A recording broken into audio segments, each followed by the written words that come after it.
Uncle Richard's Hamptons estate sparkled with crystal and success as 3 generations of Morrisons gathered for our annual reunion. 12 acres of manicured perfection housed doctors, CEOs, and entrepreneurs, the family's crown jewels displaying their achievements like trophies. Sarah, congratulations on CFO. Aunt Patricia embraced my cousin's wife. $2 billion in acquisitions, how impressive. My cousin David beamed in his Armani suit. The pharmaceutical expansion into Germany required serious financial expertise. Nods of approval rippled through the crowd. Money talked loudest at Morrison gatherings. Michael, Uncle Richard addressed my brother warmly. How's cardiac surgery? Still saving lives at Johns Hopkins. 3 heart transplants last month, Michael replied proudly. They're considering me for department head. More appreciative murmurs. Dr. Michael Morrison, published researcher, conference speaker, family golden boy. What about Emma? Cousin Jennifer asked with polite obligation. The temperature dropped perceptibly. Emma works for the government, Mom said with strained politeness. Processing paperwork. Visa applications. Civil service, Uncle Richard nodded dismissively. Stable work. Good benefits. Cousin Bradley, fresh from Harvard MBA, couldn't resist commentary. Government jobs are fine for people who prioritize security over achievement. Not everyone handles competitive industries. Dad cleared his throat diplomatically. Emma's always been practical. Less ambitious than Michael but reliable. Less ambitious. The casual cruelty hit its mark perfectly. For 6 years, I'd quietly funded their mortgage payments from my diplomatic housing allowance while they dismissed my boring government work. Honestly, Mom continued apologetically, we almost didn't invite Emma. The guest list is exclusive. Doctors, executives, entrepreneurs. We need room for successful relatives. My secure phone buzzed. Advanced team positioned. Marine 1 ETA 1,400 hours. I checked my watch. 1:47 p.m. Emma's job is respectable, Aunt Carol offered diplomatically. Government clerks provide important services. Someone has to process paperwork, Uncle Richard agreed patronizingly. Just not the same caliber as Michael's surgical innovations or David's corporate leadership. Through bay windows luxury vehicles arrived. BMWs, Mercedes, Teslas. Cousin Andrew's new Maserati gleamed in the driveway. That's achievement, Dad observed approvingly. Andrew's made more this year than most see in lifetimes. My phone buzzed again. Package 1 airborne. Package 1 was Secret Service code for a passenger whose arrival would complicate this gathering considerably. Emma, Mom said suddenly, maybe help in the kitchen? Caterers need serving tray organization.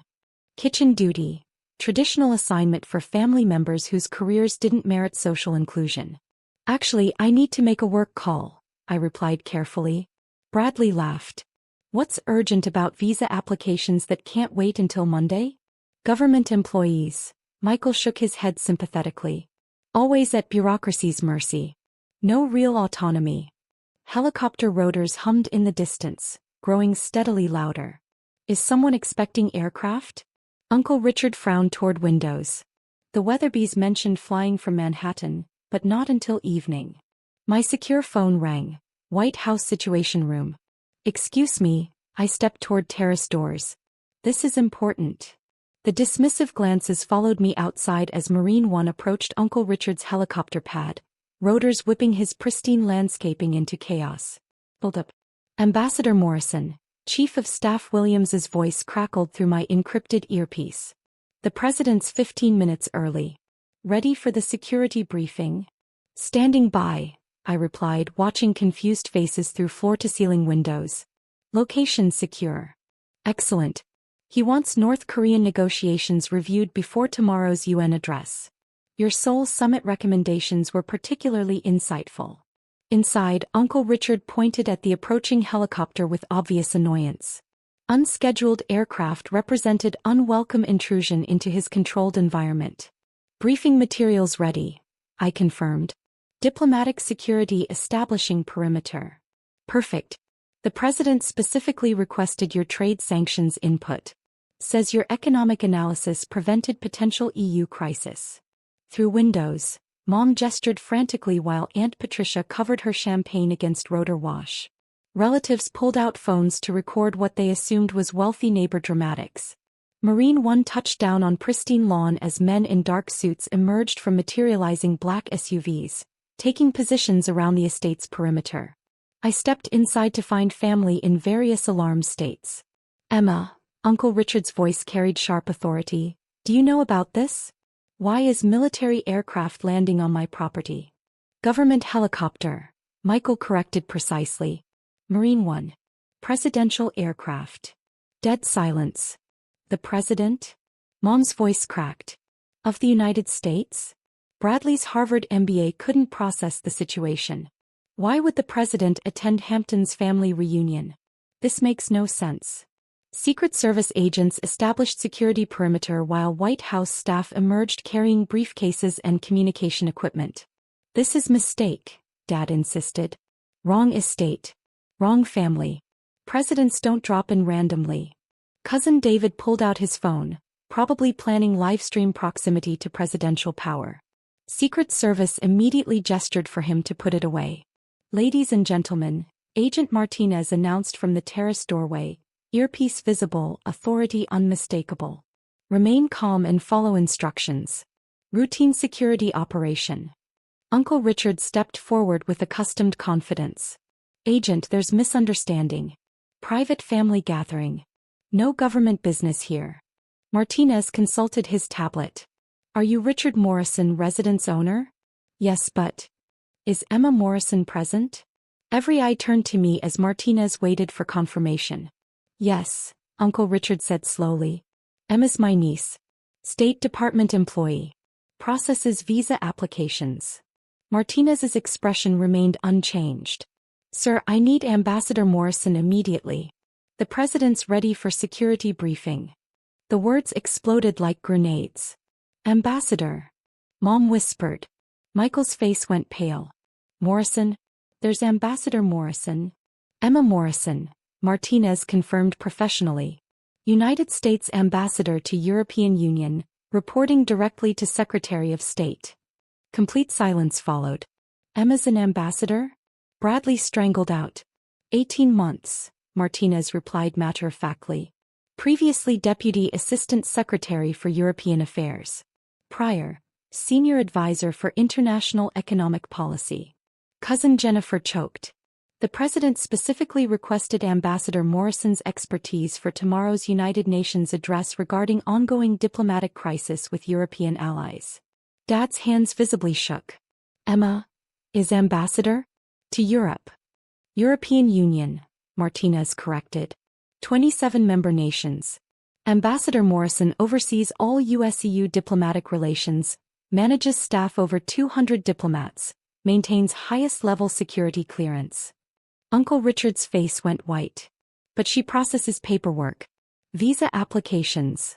Sir, you may have misunderstood Ambassador Morrison's professional responsibilities. My phone buzzed. POTUS ready for briefing. North Korea requires immediate attention. I looked around at shocked, confused, horrified faces processing Martinez's revelations. I need to go, I said quietly. Work calls. Revelation. Agent Martinez escorted me toward the terrace where White House staff established secure communication zones. Behind us, family remained frozen, staring through windows at high-level diplomatic operations. Ambassador Morrison, President Hayes emerged from Marine One, flanked by Chief of Staff and National Security Advisor. Thank you for accommodating schedule changes. Seoul's situation accelerated. Of course, Mr. President. I shifted into professional mode my family never witnessed. Latest Brussels intelligence and German Chancellor recommendations ready. Excellent. North Korean proposal assessment. Walking toward secure briefing area, I saw relatives pressed against Uncle Richard's windows, faces showing complete bewilderment. Mom appeared hyperventilating while Michael shook his head in denial. Negotiating tactic, I explained to the president. Testing European resolve before tomorrow's UN vote. Recommend coordinating with France and Germany for unified response. President Hayes nodded approvingly. Aligns with CIA intelligence. Trade implications. Minimal handled correctly. I've worked with EU economic ministers ensuring sanctions packages don't destabilize agricultural markets. Chief of Staff Williams consulted his tablet. Ambassador, German Chancellor called specifically requesting your input on resolution language. Your previous trade dispute work impressed their economic team. Through windows, Uncle Richard gestured wildly while Aunt Patricia frantically Googled on her phone. Draft language prepared, I confirmed. Key is targeting specific military capabilities without impacting civilian sectors. Brilliant as always, President Hayes smiled. This is why State recommended you for EU post. Economic background plus diplomatic experience makes these complex negotiations possible. Agent Martinez approached with secure phone.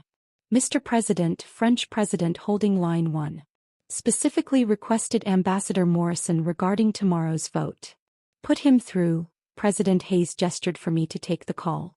Monsieur le Président, I answered in fluent French. Good afternoon. Concerns about UN resolution language. President Macron's familiar voice. Ambassador Morrison, your Brussels summit recommendations were invaluable. Can you assure me new sanctions framework won't impact agricultural exports? Absolutely. I've worked with your economic ministry ensuring agricultural products remain protected under proposed guidelines. Excellent. France supports resolution based on your assurances.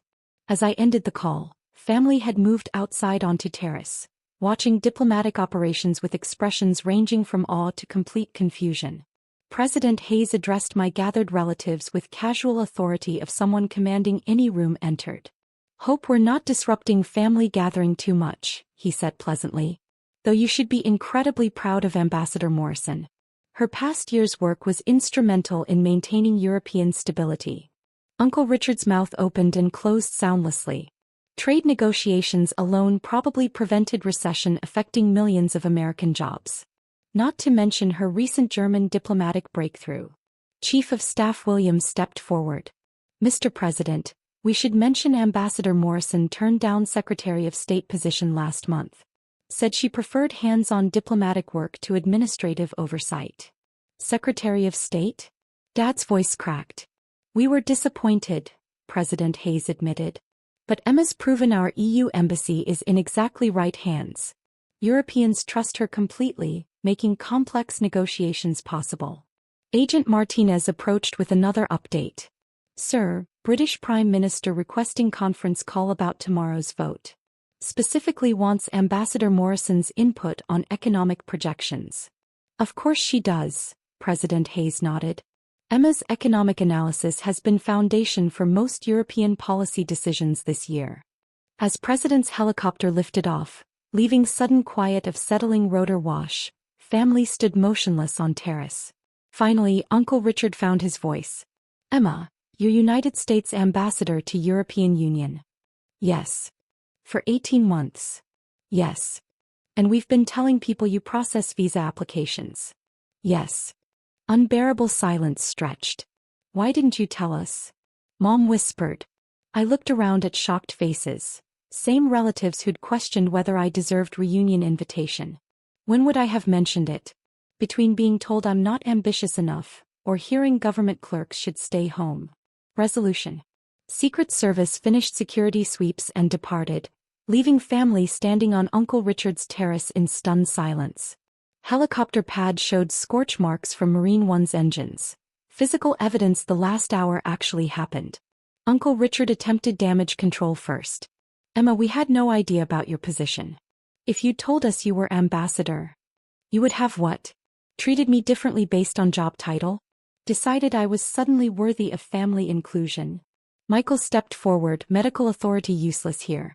We thought you worked administrative services. You never corrected us. I tried explaining my work several times.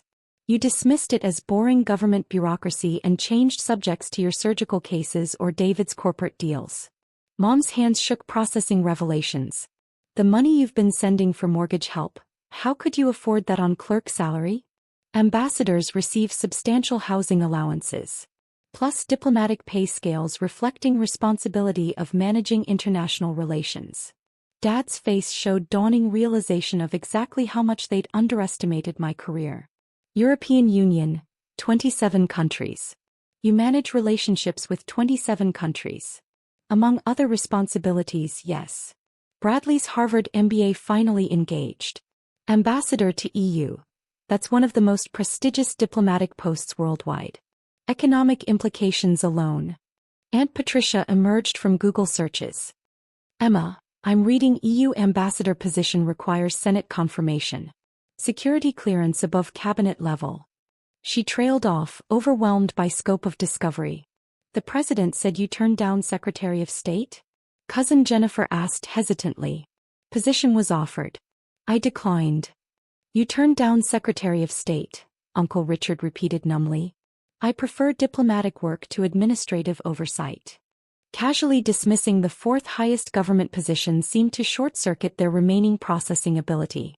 All those times we discussed successful careers, Mom said weakly, all those achievement and ambition discussions. You were comparing heart surgery to international diplomacy. Wondering why I couldn't be more like Michael. Michael looked physically struck. I save individual lives. You prevent international crises. Dad rubbed his forehead. Emma, we owe you apology. We've been incredibly wrong about your career. You've been wrong about more than my career. You've been wrong about my value to this family. Uncle Richard attempted salvage with executive confidence. This changes everything. We should celebrate. Open champagne. Emma, tell us about your real work. Actually, I need preparing for tomorrow's UN address. Plus calls scheduled with 3 European capitals this evening. But the reunion, Mom protested. You can't leave now. Everyone wants hearing about diplomatic experiences. I looked around at faces showing desperate eagerness. Same relatives who'd questioned my invitation 6 hours earlier. I'll pass. Conversation would focus on your embarrassment about misjudging my career rather than actual diplomatic work. That's not fair, Aunt Carol said weakly. What's not fair is 6 years being treated like family failure while secretly funding your lifestyle improvements. What's not fair is being told government clerks should stay home. What's not fair is my own mother apologizing for my lack of ambition. Words hung in salt air like indictment. Agent Martinez approached. Ambassador, your secure vehicle is ready. Thank you. I turned to family final time. The president was right, you should be proud. But not because I have impressive title. You should be proud because I've spent 6 years quietly serving my country while supporting family that couldn't be bothered asking what I actually do. Walking toward black sedan, Uncle Richard called desperately. Emma, wait. We can talk. Figure out moving forward. I paused at vehicle door. Move forward? Uncle Richard, you spent this morning explaining why successful relatives deserved priority over government clerks. That's not misunderstanding, that's your value system. The sedan pulled away, leaving family standing where Marine One had delivered truth they'd been too arrogant to discover themselves. Some reunions reveal more than anyone wants to know.